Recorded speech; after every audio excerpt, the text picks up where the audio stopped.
Professional Figure Skating Championships in Madison Square Garden. The men's and ladies' competitions behind us. We move to the final phase. What we're going to see here very simply is head-to-head pairs competition.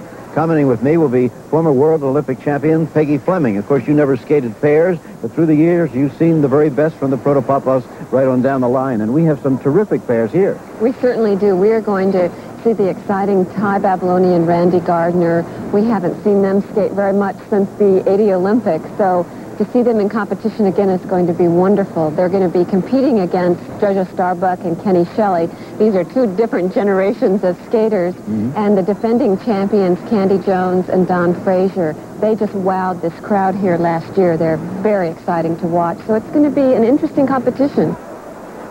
Well, by the luck of the draw, the first skaters we'll see will be Ty Babilonia and Randy Gardner, remembered so well from their disappointment, their heartbreak in Lake Placid 4 years ago.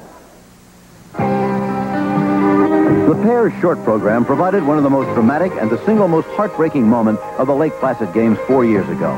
It was in the warm-up session. The principals were Ty Babilonia and Randy Gardner. What should have been a routine loosening up became high drama. There had been a rumor that Randy was injured, but the first lift looked okay.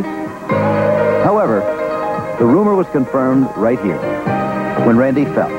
We later found out that he had arrived in Lake Placid with the pulled muscle, and just 2 days before, he not only re-injured it, he pulled another muscle too. He was left with a tough decision, to get a shot of xylocaine or to skate with pain. The last thing I was going to do was get the shot. And because I wanted to try to do it with the pain, but I couldn't. So the last resort was doing the shot. Only Peter Carruthers, his roommate, knew the real problem. I roomed with him in one of the trailers at the games, and I knew he was hurt for like 3 days, but each day he tried, to overcome that, and I felt that he was to be commended for that effort on its own, because there's just a handful of people that will, go through that agony of pain which he was in. He would, be in his bed in the morning, and he'd just sit there and go, God, I can barely get out of bed, it hurts so much. But he'd go and he'd do it, and that's pretty incredible. Xylocaine masked the pain, but it wasn't the answer. Watch this fall closely, because it's not a normal fall. His legs were numb and simply couldn't hold him. They buckled underneath him. It deadened just a little bit of my leg, but just enough where I really couldn't, things weren't balanced right. Just that little bit of numbness threw me off. So Peter Carruthers knew the seriousness of the situation, but Ty had been left in the dark. She only found out with the rest of the world that Randy might not make it. I didn't know how bad it was. He and Mr. Nix kept it sort of quiet because I guess they didn't want me to panic there was enough pressure already, and then to find out that he was injured. So they kept it pretty quiet, and I didn't know really how bad it was until the warm-up in a pair, and especially with Randy and I, when we're skating, it's Randy who always takes the lead.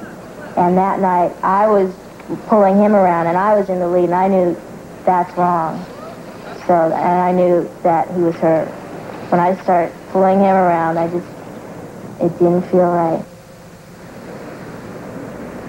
I remember just standing on the railing and looking out. I caught my mom, and I caught her eye. It's like, I don't know what's happening. So, it was like a nightmare. Well, the nightmare continued. They left the warm-up session in total confusion, not really sure where to go, who to talk to, or what to do. But when it was their turn to skate, they returned to the ice, determined to try one last time. The crowd knew that something was wrong, but they didn't know what. Would they still try to skate? Was there any hope? Well, Randy took to the ice once again, the crowd urging him on.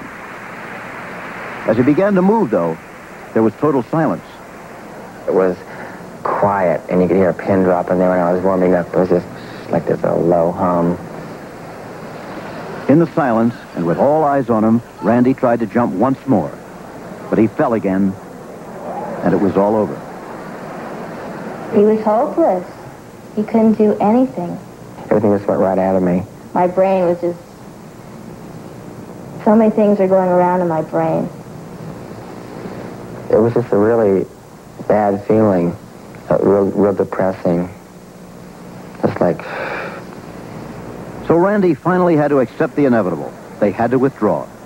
His partner, Ty, of course, had to accept the decision also. They left their dreams in the arena.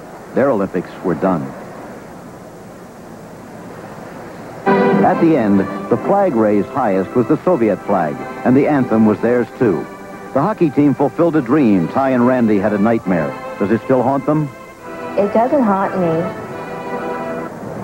But no, it's something that happened, and you get over it. It takes time to get over it. You get over it, and you keep pushing on, and that's what the two of us did. We didn't dwell on it.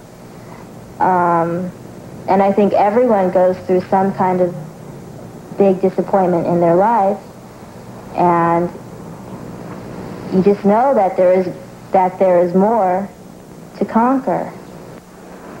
More to conquer for them in a minute when we return.